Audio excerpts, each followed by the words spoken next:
നമസ്കാരം സാർ. നമസ്കാരം സാർ, മുന്നണികൾ മൂന്നും ഏതാണ്ട് ഒരുങ്ങി കഴിഞ്ഞു. കോൺഗ്രസിൻ്റെ പട്ടിക ആദ്യം കുറച്ച് സ്ലോ ഡൗൺ ആയിരുന്നെങ്കിലും ഇപ്പോൾ അവരും റെഡിയായി. എല്ലാവരും ഇറങ്ങി കഴിഞ്ഞിരിക്കുന്നു. ഇനി അംഗത്തട്ടിലേക്കാണ്. നാമനിർദ്ദേശ പത്രിക സമർപ്പിക്കാനുള്ള തീയതിയും ഒരു ദിവസത്തിനകത്ത് അതും അവസാനിക്കും. എന്താണ് പൊതുവെ സാറിന് തുടക്കത്തിൽ മിക്കവാറും എല്ലാ പാർട്ടികളും പ്രചാരണത്തിലേക്ക് ഇറങ്ങി കഴിഞ്ഞു. ഒരു സാധ്യതകളും അതിൻ്റെ എനിക്ക് പറയാനുള്ളത്, ഈ മുന്നണികളും നമ്മളും മാധ്യമങ്ങളും ഒക്കെ ഒരുങ്ങുന്നതിന് മുമ്പ് തന്നെ ജനം ഒരുങ്ങി കഴിയും. തീരുമാനിച്ചു കഴിഞ്ഞു. ജനം തീരുമാനിച്ചു കഴിഞ്ഞിട്ടുണ്ട്. ജനങ്ങൾ കാത്തിരുന്നൊരവസരമാണ് കിട്ടിയിരിക്കുന്നത്. അതായത് പ്രത്യേകിച്ചും കേരളത്തിലെ ഇതുവരെയുള്ള അനുഭവം വെച്ചിട്ട് ഇടതു മുന്നണിയും വലതു മുന്നണിയും മാറി മാറി ഭരിച്ച കേരളത്തിൻ്റെ അനുഭവത്തിന് ഒരു മാറ്റം വരുത്താൻ വേണ്ടി ജനങ്ങളുടെ ചിന്തയുണ്ട്. രണ്ട് തരത്തിൽ വരാം. ഒന്നുകിൽ ഒരു പരിധിയുമില്ലാത്ത പൂർണ്ണ പിന്തുണ ഏതെങ്കിലും ഒരു മുന്നണിക്ക് കൊടുത്തിട്ട് അവർ യഥേഷ്ടം അടുത്ത 5 വർഷം ഭരിക്കട്ടെ എന്ന് പൊതുജനം തീരുമാനിക്കാനുള്ള സാധ്യത കാണുന്നില്ല. ആർക്ക് കൊടുത്താലും അത് നേരിയ ഭൂരിപക്ഷം കൊടുക്കാൻ വഴിയുള്ളൂ. ഒപ്പം തന്നെ മൂന്നാമതൊരു രാഷ്ട്രീയ ശക്തി, അത് ഇന്ന് നിലനിൽക്കുന്ന ഭാരത സർക്കാരുമായി ചേർന്ന് പോകുന്ന, വളരെ എണ്ണത്തിൽ 2 മുന്നണികൾ കുറവാണെങ്കിൽ പോലും പ്രഹരശേഷിയുള്ള പ്രഭാവമുള്ള ഒരു നിയമസഭാ സാന്നിധ്യം അവർക്കും ഉണ്ടാകുന്ന ഒരു സാഹചര്യത്തിലേക്ക് തെരഞ്ഞെടുപ്പ് ഫലം എത്തിക്കുന്നതിന് ജനം തീരുമാനിച്ചു കഴിഞ്ഞിട്ടുണ്ട്. മറ്റൊരു കാര്യമുള്ളത്, ഇതിനിടയ്ക്ക് ജനം എല്ലാ കാഴ്ചകളും കണ്ടു. ഉദാഹരണത്തിന്, വർഷങ്ങൾക്ക് മുമ്പ് കേരള രാഷ്ട്രീയത്തിൻ്റെ ചുക്കാൻ പിടിച്ച, ഒരു പരിധിവരെ കേരളം ദേശീയ രാഷ്ട്രീയത്തിന് സംഭാവന ചെയ്ത ആ ഏറ്റവും പ്രഗത്ഭനായ വ്യക്തി കെ കരുണാകരനെ ഡൽഹിയിലെ 3 ദിവസത്തെ ആ അതിശൈത്യമുള്ള കാലത്ത് ഡൽഹിയിൽ ഇരുത്തിയിട്ട് സോണിയാഗാന്ധി അപ്പോയിൻമെൻറ്റ് കൊടുക്കാത്ത അഹങ്കാരം കാണിച്ചൊരു അനുഭവം കേരളത്തിൽ ഞങ്ങൾ പണ്ട് കണ്ടതാണ്. ഇപ്പോഴതുപോലെ തന്നെയാണ് കെ സുധാകരനും കിട്ടിയിരിക്കുന്നത്.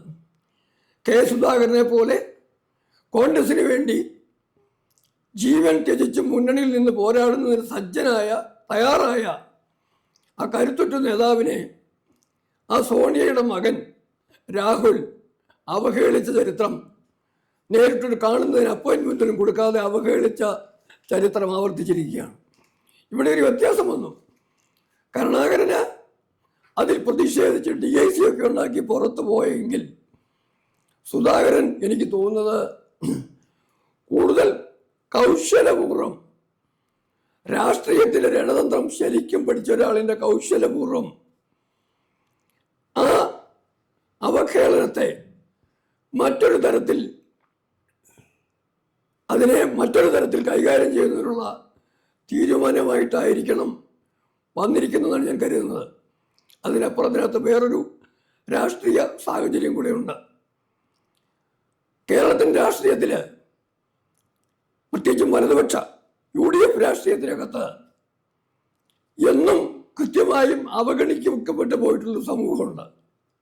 അത് ആരംഭിക്കുന്നത്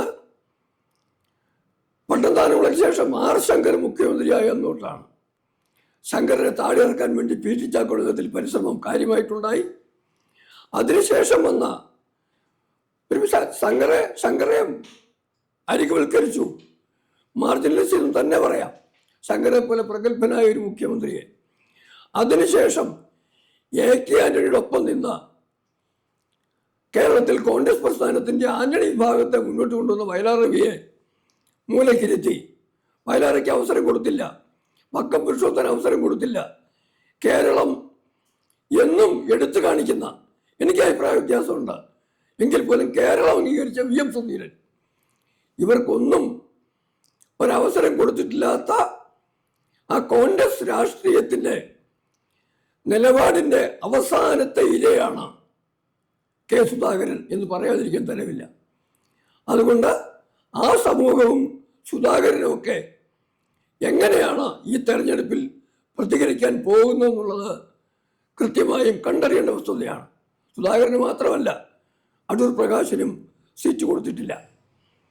ഇതൊക്കെ എല്ലാം പറഞ്ഞു കഴിയുമ്പോൾ സങ്കീർണമായൊരു സാഹചര്യത്തിലേക്കാണ് തെരഞ്ഞെടുപ്പ് ഫലം വരാൻ പോകുന്നതെന്നും ജനങ്ങളിൽ ഉണ്ടായിരുന്ന സംശയങ്ങൾ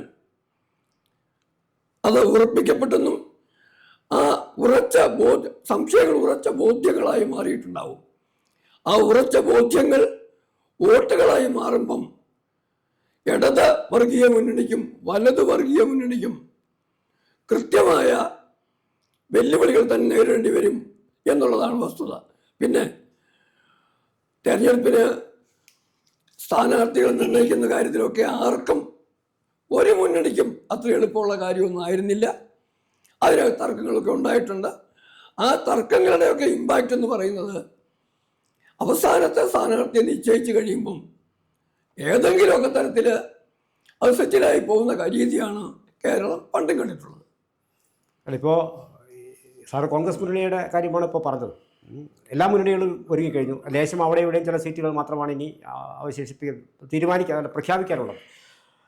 കഴിഞ്ഞ തവണ കോൺഗ്രസ് 93 സീറ്റിൽ മത്സരിച്ചത് ഇപ്പോൾ 95 സീറ്റുകളിലേക്ക് വരികയാണ്. അവിടെ നമുക്ക് കാണാൻ കഴിയുന്നത് തളിപ്പറമ്പ്, അമ്പലപ്പുഴ ഇങ്ങനെയുള്ള ചില മണ്ഡലങ്ങളിൽ അവർ കുഞ്ചകൃഷ്ണൻ, പയ്യന്നൂർ, അപ്പോൾ ഇത്തരമുള്ള സാഹചര്യങ്ങളിൽ പിന്നെ PK ശശി ഇവിടെ മറ്റ് ആൾക്കാരെ അവർ പിന്താങ്ങാൻ തീരുമാനിച്ചു കഴിഞ്ഞു എന്നുള്ളതാണ്. അതവിടെ ഇത്തരത്തിലുള്ള അതിൻ്റെ ഒരു മുന്നണി അവർ ഒരുങ്ങിക്കഴിഞ്ഞു, റെഡിയായി. പക്ഷേ ചില അലോസരങ്ങൾ അതിനകത്തുണ്ട്.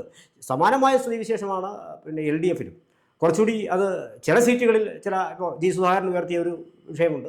അപ്പോൾ അങ്ങനെ ചില സീറ്റുകൾ താരതമ്യേന അവർക്ക് വിഷയങ്ങളില്ലായിരുന്നു എന്ന് വേണം പറയാൻ. ഇത് വെച്ച് നോക്കുമ്പോൾ ഇല്ല സാർ, എനിക്ക് ചോദിക്കാനുള്ളത്, ഞാൻ സാർ തിരിച്ചൊരു കാര്യം ചോദിക്കുക, അത് ശരിയാണോ? കാരണം നമ്മൾ പണ്ടൊക്കെ കണ്ടുവന്നിട്ടുള്ളത് ഇടതുപക്ഷത്തിനകത്ത് എന്തെങ്കിലും ഒരു അഭിപ്രായ വ്യത്യാസം ഉള്ളതായിട്ട് പോലും പുറത്തോട്ട് വരാറില്ലായിരുന്നു.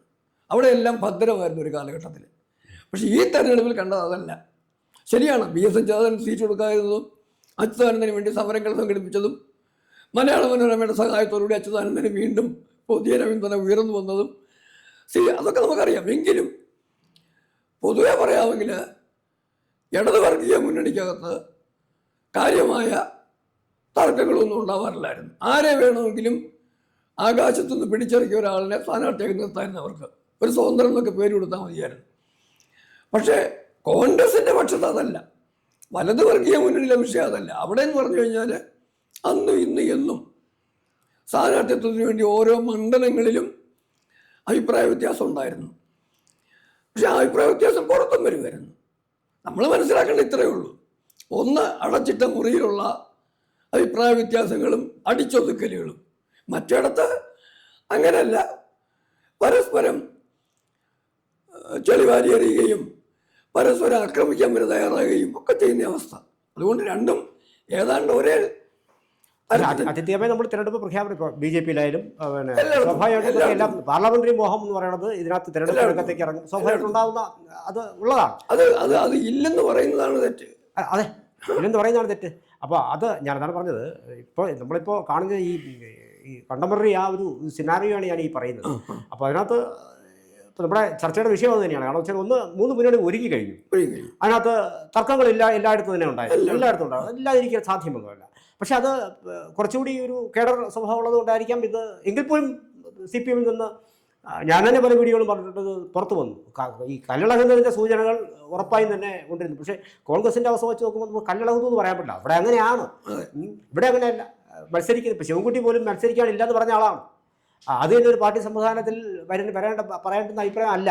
അപ്പോൾ അതൊക്കെ സ്വാഭാവികമായിട്ടുണ്ടാകും. പക്ഷേ എങ്കിൽ കൂടി ഞാൻ പറയുന്നത് ആ മുന്നണി ഒരുങ്ങിക്കഴിഞ്ഞു. സാറ് നേരത്തെ പറഞ്ഞത് ഇതൊക്കെ ഈ മുന്നണികൾ ഒരുങ്ങിയാലും ഇല്ലെങ്കിലും ജനം തീരുമാനിച്ചു വരുമെന്നാണ് സാർ അഭിപ്രായപ്പെട്ടത്. അല്ല, അത് നമുക്ക് ചിന്തിക്കാം. പക്ഷേ എങ്കിൽ കൂടി പിന്നെ NDA മുന്നണിക്കും പിന്നെ ഒരുപാട് പിന്നെ പ്രശ്നങ്ങൾ പിന്നെ ഭരണ സംവിധാനത്തിലേക്ക് ഇതുവരെ കടന്നു വന്നിട്ടില്ല എങ്കിൽ കൂടിയും തിരക്ക് ഇപ്പോൾ ഈ ബഹളം വെച്ച് നോക്കുമ്പോൾ ഈ 2 മുന്നണിയും വലിയ ബഹളം അവിടെ അല്ല സാറേ. ഒറ്റ വിഷയം, ഒരു മൗലികമായ വിഷയം ഞാൻ പറയും. ഇത് നമ്മുടെ കേരളത്തിൻ്റെ അല്ല, ഭാരതത്തിൻ്റെ മൊത്തമുള്ള ജനാധിപത്യത്തിൻ്റെ ഒരു പരിമിതിയാണ്, ഒരു പോരാളികയാണ്. കാരണം ഉദാഹരണത്തിന് അമേരിക്കയിൽ ഒരു കാൻഡിഡേറ്റിൽ ഒരു സ്ഥാനാർത്ഥിത്വം കിട്ടണമെന്നുണ്ടെങ്കിൽ പാർട്ടിക്കകത്ത് ഓപ്പണായിട്ട് മത്സരമാണ്. അതെ, അമേരിക്കൻ പ്രസിഡന്റ് ആണെങ്കിലും കോൺഗ്രസ് മെമ്പർ ആണെന്നുണ്ടെങ്കിലും ആ പാർട്ടിയിലെ അണികൾ വോട്ട് ചെയ്താണ് ഒരാളെ സെലക്ട് ചെയ്യുന്നത്. ഇപ്പം റിപ്പബ്ലിക്കൻ പാർട്ടിയുടെ പ്രസിഡന്റ് സ്ഥാനാർത്ഥിയാവണം, ഡെമോക്രാറ്റിക് പാർട്ടിയുടെ പ്രസിഡന്റ് സ്ഥാനാർത്ഥിയാവണം. മാസങ്ങളും വർഷങ്ങളും നീണ്ടു നിൽക്കുന്ന ഒരുക്കങ്ങളും മത്സരങ്ങളും കഴിഞ്ഞിട്ടാണ് വരുന്നത്. അത് വേറെ പ്രോസസ്. ഞാൻ പറഞ്ഞത് ആ ഒരു പ്രോസസ് ഭാരതത്തിൽ ഉണ്ടാകത്തോളം കാലം ഒരു സ്വാഭാവികമായും കഴിവുള്ള ഒരാളിന് ആഗ്രഹം തോന്നുന്നതിന് കുറ്റം പറയാൻ പറ്റില്ല. അല്ല സാർ, അത് മറ്റൊരു ടോപ്പിക്കാണ്. അല്ല സാർ, ഞാൻ പറഞ്ഞത് അതുകൊണ്ട് ഇത് സ്വാഭാവികമാണ്, എല്ലാ പാർട്ടിക്കകത്തും ഉണ്ടെന്ന് ഞാൻ പറഞ്ഞു. അല്ല, അത് ഉള്ളപ്പോൾ ഞാൻ സാർ ഇത് പറഞ്ഞ സാഹചര്യത്തിൽ മറ്റൊരു വിഷയം കൂടി സാറിനെ കൊണ്ടിലേക്ക് വെച്ചത്. ഇപ്പം ഈ ഉപതെരഞ്ഞെടുപ്പ് നടക്കുന്ന 5 സംസ്ഥാനങ്ങളിൽ അസമിൽ BJP ലിസ്റ്റ് വന്നപ്പോൾ ഉപതെരഞ്ഞെടുപ്പല്ല ഉപതെരഞ്ഞെടുപ്പല്ല പിന്നെ തെരഞ്ഞെടുപ്പ് നടക്കുന്ന 5 സംസ്ഥാനങ്ങളിൽ അസമിലെ പട്ടിക BJP പുറത്തുവിട്ടപ്പോൾ 19 സിറ്റിംഗ് MLA-മാരെ മാറ്റി. ഒരു ബളം ഉണ്ടായില്ല. പക്ഷെ കേരളത്തിൽ ഇതുവരെ ഭരണ സംവിധാനത്തിലേക്ക് NDA കടന്നു വന്നിട്ടില്ല. അവിടെ കൂട്ടവഴക്കാം. അതാണ് ഞാൻ സൂചിപ്പിച്ചത്. ഈ 2 മുന്നണികളെ വെച്ച് നോക്കുമ്പോൾ ഇടത് വലത് പിന്നെ ഇപ്പോൾ ഭരിച്ചുകൊണ്ടിരുന്ന മുന്നണികളെ വെച്ച് നോക്കുമ്പോൾ ഭരണത്തിൽ എത്തിയിട്ടില്ലെങ്കിൽ കൂടിയും ഇവരിൽ പൊരിഞ്ഞ വഴക്കാണ്. അങ്ങനെ തോന്നുന്നില്ല. അത് സാറ് പറയുന്നത് എനിക്ക് യോജിപ്പില്ല. കാരണം ഈ പ്രാവശ്യത്തെ അങ്ങനെ ഒരു സംഭവം കണ്ടിട്ടില്ല. നേരത്തെ ഞാൻ അങ്ങോട്ട് പോകുമല്ല. അതിൽ നമ്മുടെ അഭിപ്രായ വ്യത്യാസമുണ്ട്. ഒരിക്കലും ഇല്ല. അത് വെറുതെ ഒരു നുണ പ്രചരണമാണ്. കാരണം ഞാൻ പറയാം, ഞാൻ ചോദിക്കട്ടെ സാർ, മറ്റു പാർട്ടികൾ കൊടുക്കുന്ന മെറിറ്റ് അല്ല വെയിറ്റേജ്, മറ്റു പാർട്ടികൾ കൊടുക്കുന്ന വെയിറ്റേജ് കൊടുക്കാതിരിക്കുന്നതിന്റെ പേരിലുള്ളൊരു പ്രശ്നമാണ്. പിന്നെ അവസാനം ഏതായാലും സമയത്തിന്റെ പ്രശ്നമുള്ള കാര്യം പറയാം. ഏറ്റവും പ്രധാനപ്പെട്ട കാര്യം എന്ന് പറയുന്നത്, കേരളത്തിൽ 2 വിഭാഗം ആളുകളുണ്ട്. എന്ത് വന്നാലും കമ്മ്യൂണിസ്റ്റ് പ്രസ്ഥാനം ഉൾക്കൊള്ളുന്ന മുന്നണിക്ക് വോട്ട് കൊടുക്കുന്ന ഒരു വിഭാഗമുണ്ട്. അവരേത് സ്ഥാനാർത്ഥി മാറിയും തിരിഞ്ഞു വന്നാലും അവർക്ക് വോട്ട് ചെയ്യുള്ളൂ. രണ്ടാമതൊരു വിഭാഗമുണ്ട്, തുടക്കത്തിലേ ഉള്ള എന്തു വന്നാലും ഈ ചുവന്ന കൊടിക്ക് വോട്ട് ചെയ്യുകയെന്നുള്ള വിഭാഗം. അല്ലെ, രണ്ടും തെറ്റല്ലല്ലോ. അവർക്ക് വോട്ട് ചെയ്യുകയെന്ന് പറയുന്ന കൃത്യമായൊരു വിഭാഗം കേരളത്തിലുണ്ട്. ഇതും പലപ്പോഴും അനലൈസിനകത്ത് വരാത്തൊരു സംഗതിയാണ്. നമ്പര് കൂടുതലും കുറയും. ഒരു പാർട്ടിക്ക് വോട്ട് ചെയ്യണമെന്ന് ഞാൻ തീരുമാനിക്കുന്നു. ഞാൻ പറയുന്നത് അവർക്ക് ഈ 2 കൂട്ടർക്കും, അതായത് കമ്മ്യൂണിസ്റ്റ് പാർട്ടിക്ക് വോട്ട് ചെയ്യണമെന്ന് തീരുമാനിച്ചുറച്ചിട്ടുള്ള കൂട്ടരും കമ്മ്യൂണിസത്തിന്റെ എതിർപക്ഷത്ത് വോട്ട് ചെയ്യണമെന്ന് പറയുന്ന ആളുകളും, 2 കൂട്ടരും അതത് പാർട്ടികൾക്കകത്ത് ആര് സ്ഥാനാർത്ഥിയായിട്ട് വന്നാലും ആ സ്ഥാനാർത്ഥിക്ക് വോട്ട് ചെയ്യുന്നവരാ. പിന്നെ കാലുവാരുക എന്ന് പറയുന്നത് ഓരോ പാർട്ടിക്കകത്തുള്ള ആ കാലുവാരലെ ഓർഗനൈസ് ചെയ്യുന്ന ആളിൻ്റെ വ്യക്തിപരമായ ബന്ധങ്ങളിലൊക്കെ പെടുന്ന പരിമിതമായ സാഹചര്യം, 1000-നും പരമാവധി 5000-നും ഇടയ്ക്ക് വരുന്ന വോട്ടുകളിൽ അവർക്ക് മാറ്റം വരുത്താൻ പറ്റുമായിരിക്കും. അതിനപ്പുറമായിട്ട് ഈ മുന്നണികൾക്കുള്ളിലുള്ള വഴക്കോ പ്രശ്നങ്ങളോ ഒന്നും തെരഞ്ഞെടുപ്പിനെ അങ്ങനെ തന്നെ വളരെ കൃത്യമായി വളരെ ഗാഢമായിട്ട് ബാധിക്കുന്ന സാഹചര്യം. സാർ പറയുന്നത് NDA മുന്നണിക്കകത്ത് തർക്കങ്ങളില്ല എന്ന് ഞാൻ പറഞ്ഞില്ല. ഞാൻ പറഞ്ഞതിനർത്ഥം അതല്ലല്ലോ. ഈ പ്രാവശ്യത്തെ ഇലക്ഷനകത്ത് ഏത് തർക്കമാണ് നിങ്ങൾക്ക് അങ്ങനെ വലുതായിട്ട് പറയാനുള്ള തർക്കമുള്ളത്? ഒരു തർക്കം ഒരെണ്ണം പറയും, ഒരൊറ്റ കേസ് പറയും. MT രമേശ് ഇപ്പോഴും മത്സരിക്കുന്നില്ല. MT രമേശ് ഇപ്പോഴും അതുകൊണ്ടെന്താ മാർക്സിസ്റ്റ് പാർട്ടിയിലെ തോമസ് ഐസക് മത്സരിക്കുന്നു. പറഞ്ഞതുകൊണ്ട് ഞാനൊരു അല്ല, അതുകൊണ്ടെന്താ MT രമേശ് മത്സരിക്കുന്നില്ലെങ്കിൽ അഡ്വക്കേറ്റ് S സുരേഷ് മത്സരിക്കുന്നില്ല. പക്ഷേ സീറ്റ് വേണമെന്ന് ആഗ്രഹിച്ച കൂട്ടത്തിൽ ഒരാളുടെ അത് കൂടെ വേണമെന്ന് ആഗ്രഹിക്കുന്ന വേറുള്ളവരുണ്ടാവും. ഇപ്പൊ തോമസ് ഐസക്കിന് സീറ്റ് വേണ്ടെന്ന് ആഗ്രഹിക്കുന്ന ആളാണ്. അതൊരു വിഷയം. അല്ല, അങ്ങനെയല്ല സാർ. ഒരു വിഭാഗത്തെ മാത്രം അങ്ങനെ കൂടുതൽ വിമർശിച്ചാലും മാധ്യമങ്ങളുടെ ആ ഒരു തന്ത്രമുണ്ടല്ലോ, മേ ബി അവർക്ക് എന്തെങ്കിലും പ്രതിബദ്ധത ഉണ്ടാവും. അതിനോട് എനിക്ക് യോജിക്കാൻ കഴിയില്ല. ഇപ്പൊ ഇടതു മുന്നണിയിലും വലതു മുന്നണിയിലും മത്സരിക്കുന്ന സ്ഥാനാർത്ഥികൾ ഒഴിച്ച് ആ 2 കൂട്ടർക്കകത്തും പാർലമെന്ററി മോഹമുള്ള ആളുകൾ ആരും ഇല്ലെന്നാണോ അങ്ങ് പറയുന്നത്? തോമസ് ഐസക്കിനില്ലേ, രാജീവ് അബ്രഹാമിനില്ലേ, ഈ MA ബേബിക്ക് പോലും ഇല്ലേ? നിവൃത്തിയില്ലാത്തോണ്ടല്ലേ അല്ലേ? അതുകൊണ്ട് ഒരു MT രമേശിന്റെ പേര് മാത്രം ഉയർത്തി കാണിച്ചിട്ട് MT രമേശിന്റെ പേരല്ല, അത് നമുക്ക് മറ്റൊരു സമയം അതിക്രമിച്ചത് കൊണ്ട് നമുക്ക് അത് ആര് പറഞ്ഞു? അല്ലെന്നേ, MT രമേശ് സമയം ഞാനും പറയാം. MT രമേശും ഒരു പരാതിയും പറഞ്ഞിട്ടില്ല. അതുപോലെ ഇലക്ഷൻ നടക്കുമ്പോഴത്തേക്ക് ചില ആളുകൾ ആദ്യം കുമ്മനത്തിന്റെ പേരില്ലായിരുന്നു. ആര് പറഞ്ഞാണ്ട് ചുരുമ്പഴത്തെ ലിസ്റ്റ് എപ്പോഴാ വന്നത്? 2ാമത്തെ ലിസ്റ്റ് എപ്പോഴാ വന്നത്? 6 മണിക്ക് കുമ്മനത്തിന് മുമ്പ് വേറെ ആളുടെ ലിസ്റ്റ് വന്നിട്ടില്ലല്ലോ. അവിടെ വർക്ക് ചെയ്തുകൊണ്ട് സന്ദീപ് വാചസ്പതി ഹരിപ്പാടേക്ക് പോയി. 6 മണിയോ? അത് അങ്ങേടെ അറിയോ 6 മണി വായിച്ചത് അങ്ങോട്ട് പോയെന്നുള്ളത്? സന്ദീപ് വാചസ്പതി 6 മണിയൊന്നും വർക്ക് ചെയ്തിട്ടൊന്നുമില്ല. അങ്ങേക്ക് തെറ്റാം. വേറെ നിയോജകമണ്ഡലത്തിൽ വൈഎസ് ട്രൈ ചെയ്തിട്ടുണ്ടാവും. അല്ല, എനിക്ക് തെറ്റാം. പക്ഷെ ആറന്മുളയായിട്ട് അങ്ങനെ സഞ്ജയ് വൈഎസ് ശ്രമിച്ചിട്ട് അതൊരു കാര്യം. അതിപ്പോൾ എന്തായാലും ആ പാർട്ടിക്കകത്തുള്ള തീരുമാനമല്ലേ അത്. അതിനെ അങ്ങ് പെരുപ്പിച്ച് കാണിക്കേണ്ട ആവശ്യമൊന്നുമില്ല. അത് കമ്മ്യൂണിസ്റ്റുകൾക്ക് ആവശ്യം ഉണ്ടാവും. വർഗീയതയുടെ പേരിൽ ഇസ്ലാമിക വർഗീയതയും ക്രിസ്ത്യൻ വർഗീയതയും താലോലിക്കുന്ന ഇടതു വർഗീയ മുന്നണിക്കും വലതു വർഗീയ മുന്നണിക്കും അക്കാര്യത്തിൽ താല്പര്യം ഉണ്ടാവും. പക്ഷെ കേരളത്തിലെ പൊതുജനത്തിന് ആവശ്യമില്ലാത്ത, ഞാൻ പറയുന്നില്ല പാർട്ടിക്കുള്ളിൽ തർക്കങ്ങളുണ്ടാവും, അതില്ലെന്ന് പറയുന്നില്ലെങ്കിലും ഇല്ലാത്തടത്തൊന്നും പെരുപ്പിച്ച് കാണിക്കാൻ ശ്രമമുണ്ടല്ലോ മനോരമയെ പറ്റി നടത്തുന്നത്. പ്രത്യേകിച്ചും എം ജെ രമേശിന്റെ പേര് പറയുന്നെങ്കിൽ അഡ്വക്കേറ്റ് സുരേഷ് ഉണ്ട്, മത്സരിക്കാത്ത വേറെ ഇഷ്ടം പോലെ ആൾക്കാരുണ്ട്. അവരെയൊക്കെ പാർട്ടി പ്രവർത്തനത്തിന് വേണ്ടി നിയോഗിച്ചിരിക്കുകയാണ്.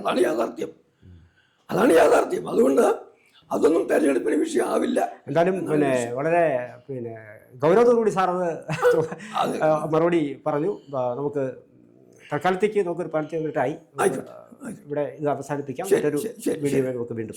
കൂടുതൽ വാർത്തകളും വിശേഷങ്ങളും നേരിട്ട് ലഭിക്കാൻ ജനങ്ങളിൽ നിന്ന് ജനങ്ങളിലേക്ക് ജനഭൂമി ന്യൂസ് സബ്സ്ക്രൈബ് ചെയ്യൂ. ബെൽ ബട്ടൺ അമർത്താനും മറക്കരുത്.